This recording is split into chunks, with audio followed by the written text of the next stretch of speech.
बहुत बहुत स्वागत है सभी बच्चों का आज की क्लास में। आज की क्लास में हम लोग कक्षा 10 के 2017 का जो बोर्ड एग्ज़ाम का पेपर है उसको सॉल्व करेंगे। बहुत सारे इसमें इम्पोर्टेंट क्वेश्चन हैं जिनका सॉल्यूशन हम लोग आज की क्लास में देखेंगे। संपूर्ण पाठ्यक्रम से क्वेश्चन है, इनका सॉल्यूशन आज हम लोग पढ़ेंगे। जैसे हमारा पहला प्रश्न है, परिमेय व्यंजक x स्क्वायर प्लस 2 अपान x माइनस 1 का योज्य व्युत्क्रम ज्ञात करना है। पहला प्रश्न है x स्क्वायर प्लस 2 बटा x माइनस 1 का योज्य प्रतिलोम ज्ञात करना है। योज्य प्रतिलोम, तो सबसे पहले हम लोग ये जानते हैं कि प्रतिलोम का मतलब व्युत्क्रम होता है। योज्य प्रतिलोम का मतलब होता है कि दिए गए परिमेय व्यंजक का साइन हम लोग बदल देते हैं, चिन्ह बदल देते हैं। इसका योज्य प्रतिलोम माइनस एक्स स्क्वायर प्लस 2 अपान एक्स माइनस 1। माइनस को अंदर में गुणा कराएंगे, चाहे अंश में करा लें चाहे हर में, तो ये हो जाएगा माइनस एक्स और प्लस 1। तो ये हो जाएगा x square plus 2 upon 1 minus x. ये हो गया एक्स स्क्वायर प्लस 2 माइनस 1 का योज्य प्रतिलोम। अभी गुणात्मक प्रतिलोम अगर पूछे होते तो हम लोग क्या करते, अंश के स्थान पे हर कर देते, हर के स्थान पे अंश कर देते। इसको भी हम लोग जान लें। अगर गुणात्मक प्रतिलोम पूछा जाता है तो इसमें हम लोग क्या करते हैं, अंश के स्थान पे हर, हर के स्थान पे अंश कर देते हैं। x माइनस 1 अपान एक्स स्क्वायर प्लस 2। इसको मल्टीप्लिकेटिव इनवर्स, इसको एडिटिव इनवर्स, एडिटिव इनवर्स, और इसको हम लोग बोलते हैं मल्टीप्लिकेटिव, मल्टीप्लिकेटिव इनवर्स। तो ये पहला क्वेश्चन हमारा क्या था, एक्स स्क्वायर प्लस 2 अपान एक्स माइनस 1, इसका हमें योज्य प्रतिलोम ज्ञात करना था, जिसमें हम लोग इसके साइन को बदल देते हैं। ये पॉजिटिव था, नेगेटिव कर दिए, नेगेटिव का हम लोग हर में गुणा करा दिए। क्वेश्चन नंबर 2 हमारे पास है 2 12 0 9, 2 12 0 9, 5 15 7 4, 5 15 7 4 की हमें माध्यिका निकालनी है। इसमें हमें माध्यिका चाहिए। माध्यिका मतलब मेडियन, मेडियन हमें निकालना है। इसके लिए सबसे पहले हम क्या करते हैं, दिए गए आंकड़ों को आरोही क्रम, असेंडिंग ऑर्डर में करते हैं। तो सबसे छोटा हमारा 0, उसके बाद 2, उसके बाद 4, फिर 5, ऐसे 2 0 4, ये 5 हो गया। उसके बाद हमारे पास 7 है, फिर 9 है, 7 है 9 है, फिर 12 है, फिर 15 है। इसमें हम लोग क्या करते हैं, सबसे पहले आंकड़ों को हम लोग गिनते हैं। 1 2 3 4 5 6 7 8। तो n की वैल्यू हमारी 8 आ गई, जो कि सम है। सम मीन इवन है। सम के लिए फार्मूला क्या होता है, मेडियन m ई बराबर n/2वां पद प्लस n/2 प्लस 1वां पद और पूरे का बटा 2। तो m ई बराबर हो जाएगा n/2वां, n है 8, 8/2वां पद, फिर 8/2 प्लस 1वां पद और पूरे का बटा हो जाएगा 2। ये हो जाएगा 8/2वां मतलब यमी बराबर 4वां पद प्लस ये 2 चौक 8, ये 5वां, क्योंकि 4 में 1 जोड़ेंगे तो 5वां पद और पूरे का बटा 2। तो यमी बराबर चारवां पद क्या होगा? चारवां पद वहाँ से हम लोग गिनेंगे तो 9 है। चारवां पद 9 है, ऐसे गिन लेंगे 1 2 3 4। चारवां पद 9 है और पांचवां पद 5 है। 9 5 14 का आधा 7। तो माध्यिका बराबर हमारा क्या आ गया? 7। ये हमारी माध्यिका हो गई। अगर हमारा यहाँ इवन ना होके ऑड होता, माने विषम होता, तब हम लोग क्या करते? तब यमी बराबर फार्मूला होता है n+1/2वां पद। इसको हम लोग प्रयोग कर देते, n+1/2वां पद। अगले प्रश्न पे हम लोग चलेंगे। अगले प्रश्न में हमें cos 15 की वैल्यू प्राप्त करना है। cos 15 की वैल्यू हम लोगों को निकालनी है। ये प्रश्न है हमारे पास, क्वेश्चन नंबर 3। cos 15 की वैल्यू, cos 15 अंश की वैल्यू हमें प्राप्त करनी है। तो इसमें हम लोग जानते हैं क्या कर सकते हैं, cos 45 में से 30 को हम लोग माइनस कर देते हैं। यहाँ फार्मूला प्रयोग होता है cos a माइनस b, और cos a माइनस b बराबर होता है cos a cos b, cos a cos b और plus sin a sin b। यहाँ हम लोग ध्यान देंगे a की वैल्यू 45 है और b की वैल्यू 30 है। a की वैल्यू 45, b की वैल्यू 30। तो ऑपरेट करेंगे cos a 45, cos b 30 plus sin a sin 45 और sin b जो होगा वो 30 डिग्री। अब हम लोग जानते हैं, मान रखेंगे cos 45 की वैल्यू 1/√2, cos 30 की वैल्यू √3/2, sin 45 की वैल्यू 1/√2 और ये sin 30 की वैल्यू 1/2। इसको हम लोग सॉल्व करेंगे। ये √3 का 1 में गुणा कराएंगे √3, ये हो जाएगा नीचे 2√2 प्लस 1 का 1 में 1, नीचे 2√2। 2√2 हमारा एलसीएम हो जाएगा, यहाँ आ जाएगा √3, यहाँ +1। तो हमें cos 15 की वैल्यू, cos 15 की वैल्यू √3 + 1 अपॉन 2√2 प्राप्त हुई। ये आ गया cos 15 की वैल्यू। अब हम लोग अगले क्वेश्चन पे चलते हैं। अगला क्वेश्चन है हमारा, रेखा x - y + 3 के लंब रेखा की प्रवणता ज्ञात करनी है। क्वेश्चन नंबर 4, x - y + 3 = 0, इसके लंब रेखा की प्रवणता ज्ञात करना है। इसके लंब रेखा की प्रवणता हमें निकालनी है। तो इसके लिए सबसे पहले हम समीकरण पर चलते हैं। y = होता है mx + c। इसको हम लोग क्या करेंगे, y = हो जाएगा हमारा x + 3। इसको हम लोग कंपेयर कराएंगे, तुलना कराएंगे, तो mx = हो जाएगा x, x से x कैंसिल, m की वैल्यू 1 आ गई, जो कि समांतर रेखा की प्रवणता है। अब हम लोग जानते हैं समांतर रेखा की प्रवणता m1 और लंब रेखा की प्रवणता दोनों का गुणनफल -1 होता है। ये फार्मूला है। m1 की वैल्यू 1 है, m2 की वैल्यू हमें निकालना है, ये -1, तो m2 = हो जाएगा -1/1। तो m2 = हो जाएगा -1। तो हमें क्या मिला, लंब रेखा की प्रवणता -1 मिली, क्योंकि m1 गुणे m2 की वैल्यू -1 होती है। तो ये हम लोग इससे समांतर रेखा की प्रवणता निकालते हैं।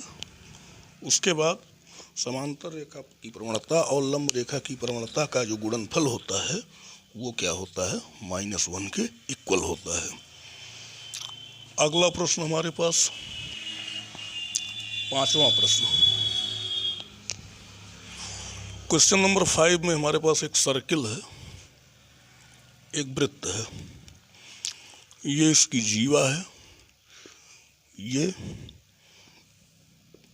इसको यहाँ से मिला दो, इसको यहाँ से, इसको यहाँ से,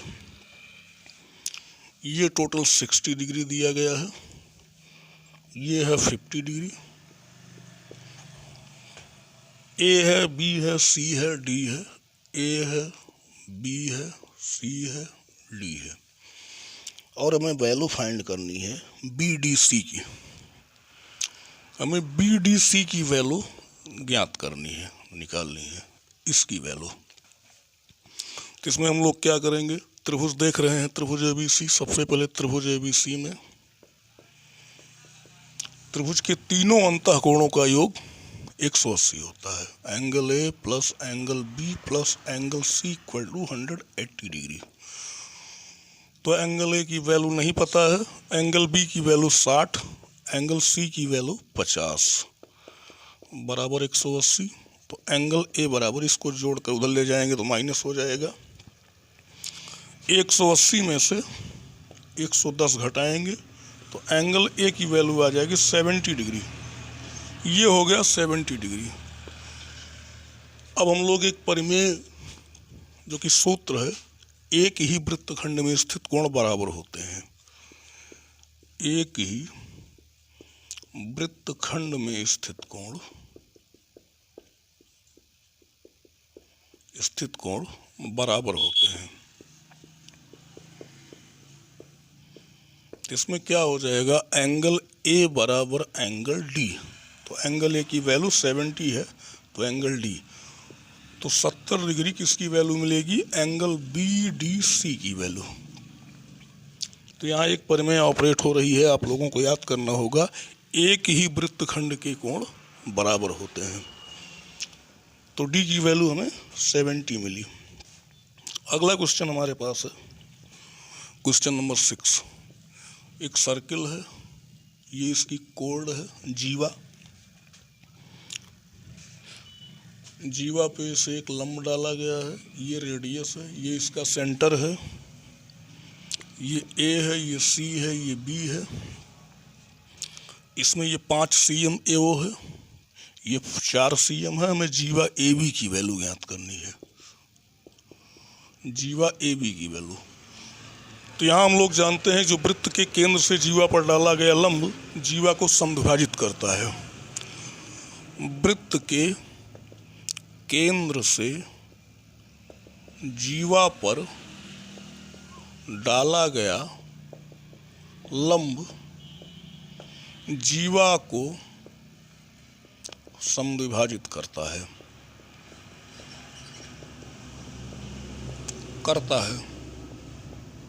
इसमें हम लोग क्या करेंगे, पाइथागोरस थ्योरम ऑपरेट करेंगे। एओ स्क्वायर बराबर, ये हो जाएगा AC square plus OC square. तो एओ 5 का वर्ग 25, AC 4 का वर्ग 16, OC हमें निकालना है। 25 में 16 गया तो 9, 9 का रूट निकालेंगे। OC की वैल्यू आ गई, OC क्या, AC की वैल्यू। चलिए, ये AC की वैल्यू है, ये AC की वैल्यू। तो AC की वैल्यू हमें 3 मिलेगी। ये जब 3 होगा तो AB बराबर हो जाएगा 2AC। तो AB बराबर 2, AC की वैल्यू 3, तो AB की वैल्यू आ गई 6। क्योंकि हम लोग जानते हैं वृत्त के केंद्र से जीवा पर डाला गया लंब जीवा को समद्विभाजित करता है। तो जब AC की वैल्यू 3 मिलेगी तो AB की वैल्यू उसकी 2 गुनी होगी, 3 दूनी 6। अगले क्वेश्चन पे हम लोग चलेंगे। अगला क्वेश्चन हमारे पास है, ये समांतर माध्य अर्थमेटिक मीन निकालना है।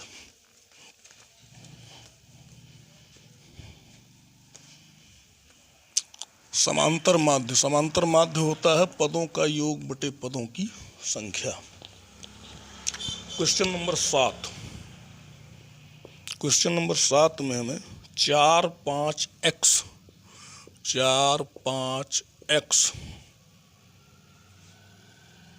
और 9 इसका समांतर माध्य हमें 7 दिया गया है। x की वैल्यू x बार इसको समांतर माध्य कहते हैं। समांतर माध्य x बार की जो वैल्यू है वो है 7। हमें x का मान निकालना है। तो समांतर माध्य बराबर होता है पदों का योग बटे पदों की संख्या। समांतर माध्य बराबर पदों का योग बटे पदों की संख्या। तो समांतर माध्य कितना है? 7 है। पदों को योग करेंगे तो ये 4 + 5 + x + 9 अपॉन 1 2 3 4 पदों की संख्या 4 है। इसका तिरछा गुणा करेंगे तो 7 चौक 28, 5 4 9 9 18 प्लस x। 28 में से 18 घटाएंगे बराबर x। तो x की वैल्यू हमें 10 प्राप्त होगी। तो x की वैल्यू क्या मिल गई? 10 मिल गई। अगला क्वेश्चन हमारे पास क्या है हम लोग देखते हैं। अगला क्वेश्चन सर्किल है। ये क्वेश्चन नंबर 8। यहाँ एक वृत्त बना हुआ है, ये इसका डायमीटर है व्यास, ये यहाँ एंगल बना हुआ है, ये 70 डिग्री है और हमें BAC की वैल्यू ज्ञात करना है। ये A है, ये C है, ये B है। हमें निकालना है एंगल BAC की वैल्यू। यहाँ भी एक प्रमेय यूज होती है कि अर्धवृत्त में स्थित कोण समकोण होता है। अर्धवृत्त में स्थित कोण 90 डिग्री होता है या समकोण होता है, राइट एंगल होता है। सेमी सर्कल में जो एंगल बनता है वो 90 डिग्री होता है। तो फार्मूले से इसको हम लोग जान लेंगे, ये क्या हो जाएगा? 90 डिग्री। तो angle A plus angle B plus angle C equal to 180 degree. ये हो जाएगा एंगल A की वैल्यू हमें निकालना है, B की वैल्यू है 70, C की वैल्यू है 90, 180। तो एंगल A बराबर हो जाएगा 180 माइनस 9 7 16 160। एंगल A बराबर हो जाएगा 20 डिग्री। तो हमें जो BAC की वैल्यू ज्ञात करना था, एंगल BAC बराबर कितना आ जाएगा? 20 डिग्री। एंगल BAC की वैल्यू 20 डिग्री। अगला प्रश्न हमारे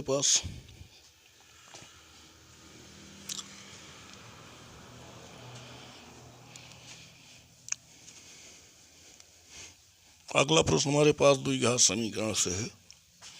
इसमें हमें मूलों के योग और गुणनफल के संबंध को ज्ञात करना है। अल्फा और बीटा मूल हैं x² + px। Question number 8। x² + px + q बराबर 0।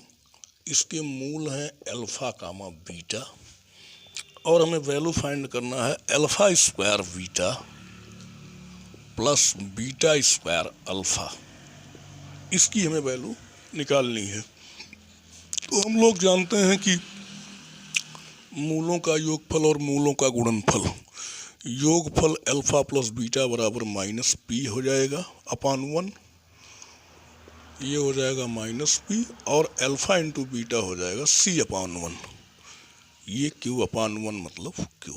यहाँ ले जाके वैल्यू पुटअप कर देंगे। इसका हमें मान चाहिए।